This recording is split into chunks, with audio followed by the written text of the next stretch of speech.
So assuming you've been conscious at some point in the last 48 hours, you've probably heard about Michael Jackson's recent performance at the Billboard Awards. Yes, that Michael Jackson in holographic form. Here, take a look. We'll overlay some of his moves over the video. And this is something that has been generating a lot of attention, partially because, of course, it is Michael Jackson and people are going to talk about him. He has a massive legacy left behind in the wake of his tragic but not totally unexpected death. But more importantly, there's the hologram angle. So we're having kind of a repeat of what happened a couple of years ago at Coachella when Tupac was resurrected, so to speak, in holographic form. And because if you've been watching my videos, you know that amongst the TYT staff, there's few here who are more interested, I suppose, in possible future technologies, robotics, human-robotic relationships, things like that. And so I think that I have a somewhat unique perspective on the whole holographic celebrity thing.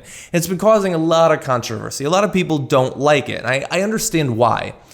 Michael Jackson is not a cartoon character when he pops up on the stage in holographic form. He was a human. He had a life, he had relationships, he was married, he had a family. And so to see him brought back literally against his will, because he had no idea when he died that this was even possible, I think that that justifiably bothers a lot of people. And I think that it's very easy to see that and to see Tupac and to think, well, this is not the end of this. This is only going to become more common as performers die, as the technology gets more advanced. We should expect that this will become much more common. I'm sure that it will. But I don't think that we can just write it off or say, oh, look how freaky that is, how weird that is, what is happening to our culture. I think that it's going to spread, and I think it's going to spread in a couple of unique ways. First of all, for now, obviously, there's a lot of money in bringing back celebrities who've recently died or died in years past, like with Tupac. Like, that allows people who never had the chance to go to one of their performances because they were dead when those people were still children. They get a chance to finally see them perform. And honestly, from watching the video, I mean, you just saw it, it looks pretty damn realistic. At the end of the day, I mean, when you're in a concert and you're that far away from the stage anyway, does it really matter if they're a little bit more transparent? I mean, the holograms are already very advanced. You've probably seen some of the virtual performers that perform in Japan. It's becoming increasingly common there. I think we know why.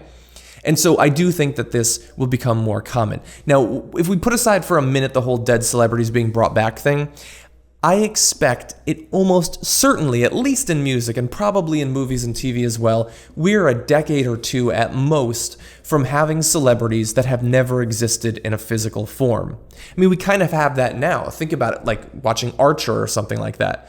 H. John Benjamin does give his voice to it, and the face is based off of someone, but we associate ourselves with that cartoon that was never in a human form. Now, if you just add a couple more pixels, a couple more polygons, a little bit higher resolution, then what if you were to have someone who is so photorealistic that you could not tell the difference between them and an actual flesh and blood actor? Kind of similar to in many recent fantasy and sci-fi movies with the use of CGI. In some ways, we've sort of seen a hybrid version of this, like in Terminator Salvation, when Arnold Schwarzenegger's face was put on a much younger body. They're already able to do this to some extent. And think about if you are making a TV show or you're making a movie, and you don't want to deal with an actor and actress who might be very difficult, might want too much money, might be hard to contain in the press or something like that. Well, then I think that a hologram or some sort of CGI creation, a CGI celebrity, is going to be very appealing to you. Now, you might say, okay, well, that's fine from their point of view, but from the point of view of the audience, no, we're old-fashioned, we want humans. You want humans now, until you see a TV show that's really funny, or a movie that's really exciting, and you forget for a second that it's not a human at all. I mean, we get drawn in now by video games with great storylines. Red Dead Redemption had a great storyline. People get very pulled into Mass Effect. Those weren't people either. Is it that hard to imagine that at some point we can see the introduction of a celebrity, go through, multiple movies of their career, and that just seems sort of normal. Now, another criticism that people might well make is that we don't just like to see them on the screen. One of the things about our celebrity culture in America is that we want to see them off the screen too, what sort of hijinks they get up to in their relationships. I think all of that can be created. All of that can be artificial as well. That would be a little bit harder, and it might be harder for people to buy it.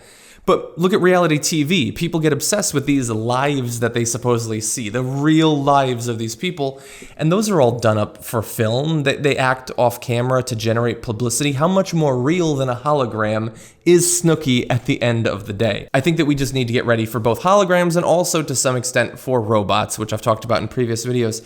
It's the wave of the future. That is what entertainment will be. I think it'll be so much easier to have an artificial actor deliver the line perfectly as you wrote it, to tell a joke with perfect timing. Like, it doesn't have to be dependent on humans anymore. And I'm gonna be honest, to some extent that does make me a little bit sad because I was raised on flesh and blood actors and actresses.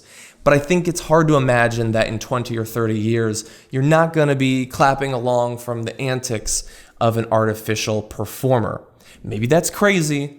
And because it seems kind of crazy, I'm going to give you an opportunity to respond to me. As you always can, you can head down below the like button to the comments. Let me know what you think about the Michael Jackson hologram, people being resurrected after death to go on performing on concerts, and also this possibly spreading into TV and movies.